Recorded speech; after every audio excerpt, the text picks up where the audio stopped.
অনেক কাপড়ে আমাকে নক দিয়ে বলছে আপু সিম্পল কিছু আই লুক দেখো, সিম্পল কিছু আই লুক দেখো। আমি কিন্তু অনেক সময় অনেক বেশিরভাগই কিন্তু সিম্পল আই লুক দেখাই। তারপর তোমাদের জন্য আরো সিম্পল একটা আই লুক দেখাবো। যাদের কাছে মনে করো অনেক প্যালেট নাই, তারা কিভাবে একটা চোখের মেকআপ মানে সুন্দর করে একটা চোখের মেকআপ করতে পারো একদম ইজি ওয়েতে, সব না পারা আপুরা কিন্তু এটা পেরে ফেলবে। তো প্রথমেই যেটা করবে, এরকম একটু কনসিলার দিয়ে আমার এই চোখটাকে ভালো করে সেট করে ফেলতে হবে। তো উপর পোর্শনটা যদি করো তখন নিচে হয়তো একটু তোমরা অ্যাপ্লাই করে ফেলবে। তো অ্যাপ্লাই করার পরে এখন যেটা করতে হবে, এরকম একটা কন্ট্রোল যদি তোমাদের কাছে থাকে W7 বা যে কোনো একটা প্যালেট থেকে নিলে হবে। অনেক সময় দেখা যায় একটা শ্যাডো প্যালেটও কিন্তু থাকে, তো সেখান থেকে ঠিক এরকম একটা কন্ট্রোল প্যালেট থেকে তুমি এরকম চোখের ক্রিজ থেকে আউটার কর্নার থেকে একদম ক্রিজ এরিয়া পর্যন্ত একটা ব্রাশ দিয়ে শুধু জাস্ট ওইটুকু পর্যন্ত একটু ব্লেন্ডিং করে ফেলবে। দেখতে পাচ্ছ আমি আউটার কর্নার থেকে একদম ক্রিজ এরিয়া পর্যন্ত ব্রাশ দিয়ে জাস্ট শুধু আমি এটাকে ব্লেন্ডিং করে ফেলছি। ব্লেন্ডিংটা সুন্দর করতে হবে। দেখো কত সুন্দর কিন্তু আমার ব্লেন্ডিংটা একদম মাস্ট, আমার ব্লেন্ডিংটা কিন্তু প্রপারলি হয়ে গেছে। ঠিক আমি এটাকে যতটুকু লাইট রাখতে চেয়েছিলাম অতটুকুই হয়ে গেছে। এখন এটাকে কি করতে হবে, আর বেশি কিছু লাগবে না, জাস্ট একটু শিমার কালার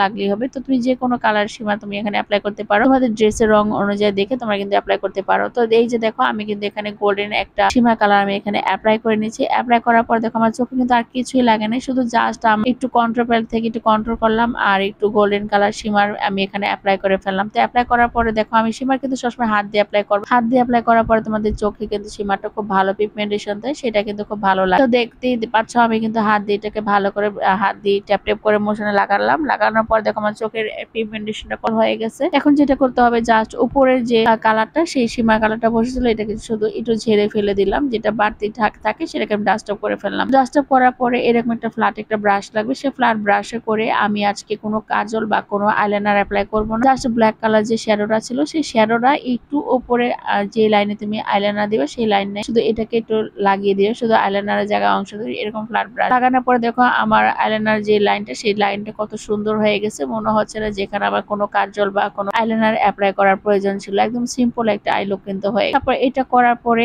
আমি এখানে একটু মাস্কারা অ্যাপ্লাই করে ফেলবো। দেখো আমি কিন্তু মাস্কারা অ্যাপ্লাই করে ফেলছি। তোমার যদি চাও এখানে তোমরা ফলস ল্যাশও পড়তে পারো। আমার কাছে মনে হচ্ছে মাস্কারাটা আমার কাছে ভালো লাগছে, তাই মাস্কারাটা অ্যাপ্লাই করেছি। এটা হলো সিম্পল একটা চোখের মেকআপ। এভাবে ইজি ভাবে যদি করো, অনেক সময় কিন্তু দেখা যায় অনেক রকমের চোখে আই মেকআপ করো সেটাকে ভালো লাগে না, কিন্তু সিম্পল ভাবে করলেও কিন্তু অনেক সময় অনেক ভালো লাগে। তো দেখো আমি কিন্তু সিম্পল ভাবে করে ফেলছি। একদম লাইট একটা যে ফলস ল্যাশ সেটা পরলে কিন্তু আরো বেশি ভালো লাগবে। আমি কিন্তু আজকে ফলস ল্যাশ পরি নাই, আমার কাছে মনে হচ্ছে এটা এমনিতে ভালো লাগবে। তো আমি দুই চোখে লোয়ার ল্যাশও কিন্তু মাস্কারা অ্যাপ্লাই করে ফেললাম তোমার সাথে কথা বলতে বলতে। আর ইনার কর্নার আমি একটু হাইলাইটার অ্যাপ্লাই করে ফেললাম। সেম হাইলাইটারটাই আমি ইনার কর্নার দিলাম, ব্রাউ বনে অ্যাপ্লাই করে ফেললাম। অ্যাপ্লাই করার পরে এই যে দেখো আমার চোখটা কত সুন্দর ভাবে ফুটে গেছে। মনে হচ্ছে না যে আমি এখানে কোনো মানে ভারী কোনো আইলুক করেছি, একদম সিম্পল ভাবে এরকম একটা আইলুক তোমরা কিন্তু চেষ্টা করলে পারবে একদম ইজি ওয়েতে। কোনো শাড়ি বলো ড্রেস পরো সেখানে তোমরা কিন্তু এভাবে সিম্পল ভাবে